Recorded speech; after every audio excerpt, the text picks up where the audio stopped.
முத்தாரம்மன் கோயிலுக்கு போக போகிறோம். கட்டப்பையில் என்ன இருக்குன்றதை அடுத்த ஒரு ஷார்ட்ஸில் போடுறேன், கண்டிப்பாக பாருங்கள். காலையிலே போயாச்சு. இன்றைக்கி வந்து சாமி நடராஜர் திருக்குளத்தில் இருந்தாங்க, பார்த்துட்டு போயாச்சு. இப்போ என்ன பண்ணுவோன்னா போயிட்டு சேலை கட்டி விடுவோம். ஸோ அம்மன் வேஷம் போடுறவங்களுக்கு சேலை கட்டி விட்டுட்டு அவங்களுக்கு வந்து காலைல சாயம் பூசுறது எல்லாமே பண்ணிகிட்ருப்போம். என் தம்பியும் வந்து துர்கை அம்மன் வேஷம் போடுவான்.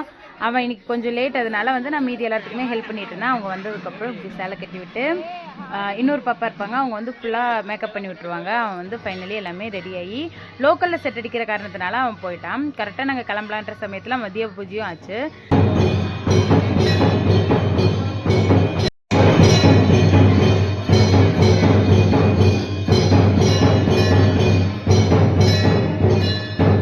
தசரா பெற பூஜை வந்து இன்னொரு ஃபுல் வீடியோவில் வரும். ஸோ கண்டிப்பாக பாருங்கள். இன்றைக்கி வந்து வீடியோ கொஞ்சம் சின்னதாக தான் இருக்கும். நாளைக்கு வந்து ஃபுல் ஆட்டத்தையுமே வந்து கவர் பண்ணி நான் வீடியோ போடுறேன். இன்னொரு வீடியோவில் பார்க்கலாம்.